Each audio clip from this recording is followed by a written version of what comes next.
Hello दोस्तों, मैं आपका भाई शहबाज मलिक और आप देख रहे हैं एफएस सफ़र। दोस्तों, आज हम बात करने वाले हैं वजीर आजम बीरबल के बारे में। आखिर जब बीरबल की मौत हुई तो बादशाह अकबर ने क्या किया था। मुगल बादशाह अकबर के दरबार के 9 रत्नों में बीरबल का ओहदा अलग ही था। बेहद हाजिर जवाब और हंसोड़ बीरबल न केवल वजीर आजम थे बल्कि मुगल बादशाह के जिगरी दोस्त भी थे। कहा जाता है कि बीरबल की मौत ने अकबर को भीतर से तोड़ दिया था, यहाँ तक कि दरबार के काम में भी उनकी रुचि खत्म हो गई थी। तो दोस्तों, वीडियो शुरू करने से पहले आप सबसे उम्मीद करता हूं आप इस वीडियो को लाइक ज़रूर कर देंगे और इस चैनल को सब्सक्राइब ज़रूर कर लेंगे। तो दोस्तों, वीडियो शुरू करते हैं। आपको बता दें, अकबर बीरबल के ढेरों किस्से हैं जिनमें मुश्किल से मुश्किल हालात बीरबल का तेज दिमाग झट से संभाल लेता था। बीरबल की शख्सियत के और भी पहलू दिखते हैं जिनमें ये समझ आ सके कि अकबर के दरबार में उन्हें इसकी अहमियत क्यों मिली थी। वैसे दरबार ही नहीं, बीरबल ने अपनी खूबियों से बादशाह अकबर के दिल में भी खास जगह बना रखी थी। दोनों इतने करीबी दोस्त थे कि बीरबल की मौत के बाद अकबर के जीवन में बड़ा बदलाव दिखा। बादशाह ने खाना पानी छोड़ दिया था और दरबारी काम से वृत्त होते गए। लगभग साल भर तक यही चलता रहा। आपको बता दें, माना जाता है कि बीरबल बादशाह अकबर के दरबार में साल 1556 के दौरान शामिल हुए थे। तब लगभग 28 साल के बीरबल के हंसोड़ चेहरे पर चमकीली मोछें थी जो अकबर से मिलती जुलती थी। जल्दी राजसी मामलों में अपनी काबिलियत की वजह से बीरबल बादशाह के चहेते बनते गए। उन्हें राजा के ओहदे से नवाजा गया। ऐसा कहा जाता है कि तब उनके पास 2000 सैनिक भी थे। तेज दिमाग और मुश्किल हालातों में भी संतुलन न होने की क्षमता के साथ बीरबल की एक और खूबी थी, वे ब्रिज भाषा के जानकार और अच्छे कवि भी थे। कला के बेहद प्रेम करने वाले अकबर उन्हीं खूबियों से प्रभावित होते गए और जल्दी दोनों की दोस्ती गहराइयों में बढ़ गई। तब प्रिंट में छपी एक रिपोर्ट के अनुसार इनके रिश्ते का जिक्र इरा मुगोती की किताब द ग्रेट मुगल में काफी विस्तार से मिलता है। आपको बता दें, जब फतेहपुर सिकरी का निर्माण हो रहा था तब अकबर ने बीरबल के लिए भी एक किला बनवाने को कहा था ताकि उनकी मुलाकात रोज हो सके। ये भी माना जाता है कि 30 सालों से ज्यादा वक्त तक अकबर के खास वजीर के तौर पर काम करते हुए एक बार भी बीरबल को दरबार न आने की सजा नहीं मिली। पुर्तगाली पादरी जो मुगल काल के दौरान भारत आए थे, अकबर बीरबल की दोस्ती के बारे में बताते हैं कि तब गलती करने पर लगभग सारे दरबारियों को बादशाह के गुस्से का सामना करना पड़ता था। ये गुस्सा अक्सर संकेतित सजा जैसे दरबार आने की मनाही जैसी बातों में दिखता था। यहाँ तक कि अकबर के करीबी दरबारियों को भी सजा मिली, जैसे मान सिंह। जब महाराजा राणा प्रताप का पीछा नहीं कर सके तो उन्हें भी अकबर के गुस्से का सामना करना पड़ा था, लेकिन बीरबल के साथ ऐसा कभी नहीं हुआ। वैसे उनके अलावा कभी फैजी और तानसेन भी अकबर के गुस्से से बचे रहे। आपको बता दें, मुगल साम्राज्य के इतिहासकार अब्दुल कादिर बदायूनी ने भी अकबर बीरबल के लिए बहुत कुछ लिखा है कि अपने अनोखे स्वभाव की वजह से बीरबल दिनों दिन बादशाह का चहेता होता गया और उनका सबसे ज्यादा विश्वसनीय हो गए।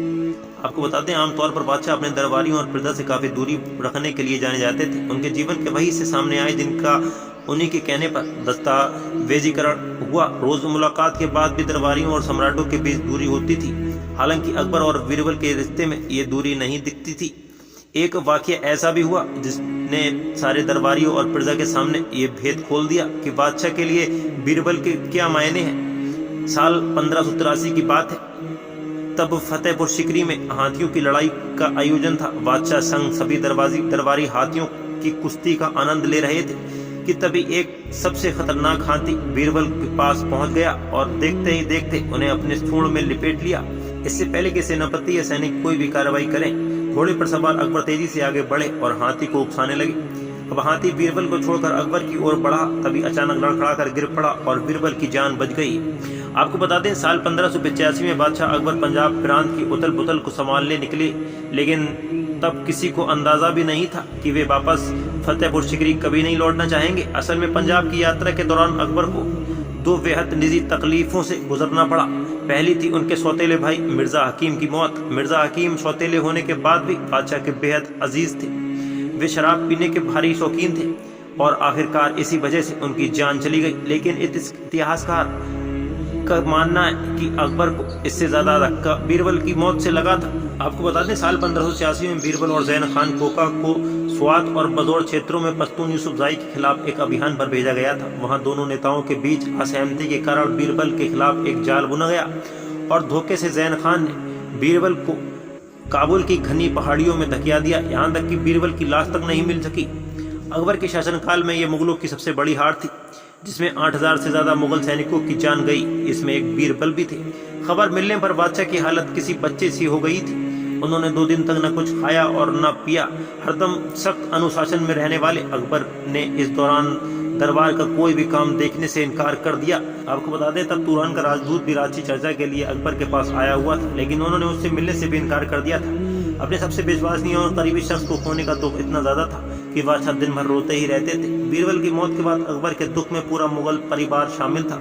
सारा राजकाल कुछ दिनों के लिए रुक सा गया था। तब बादशाह की हालात देख नौरत्नों में एक अब्दुल फजल ने अकबरनामा में लिखा था कि वजीर की मौत ने उन्हें इतना दुख दिया कि उनका दिल हर बात से उठ गया था। आपको बता दें बीरबल से नफरत करने वाले बदायूनी भी लिखते हैं कि बादशाह को किसी की मौत पर इतने सदमे में नहीं देखा गया जितना उन्हें अपने दोस्त का सदमा था। पूरे मुल्क को संभाल रहे बादशाह इस बात से डर जाते थे कि उनके चहेते वजीर की कटी फटी खून से सनी लाश पहाड़ियों में कहीं पड़ी होगी। सदमे से उभरने के बाद भी अकबर बीरबल की लाश खोजने के लिए काबुल जाने की जिद पर अड़े रहते थे। वे चाहते थे कि शव का सही ढंग से अंतिम संस्कार हो सके। हालांकि बाद में दरबारियों के ये कहने पर कि बीरबल का शव सूरज की किरणों से ही पवित्र हो गया होगा, अकबर ने काबुल जाने से इरादा छोड़ दिया था। आपको बता दें बीरबल की लाश न मिलने की वजह से बाद के लगभग साल भर बादशाह काफी सदमे में थे।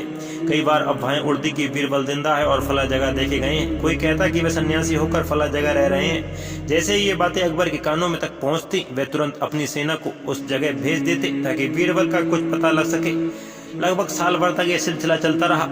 आपको बता दें इसके बाद वैसे तो अकबर दरबारी कामकाज सामान्य तरीके से करते दिखने लगे, लेकिन उनके अंदर कुछ टूट सा गया था। वे उस फतेहपुर सिकरी में लौटने की हिम्मत नहीं जुटा सके जहां उनके विश्वसनीय वजीर और करीबी दोस्त बीरबल की यादें थी।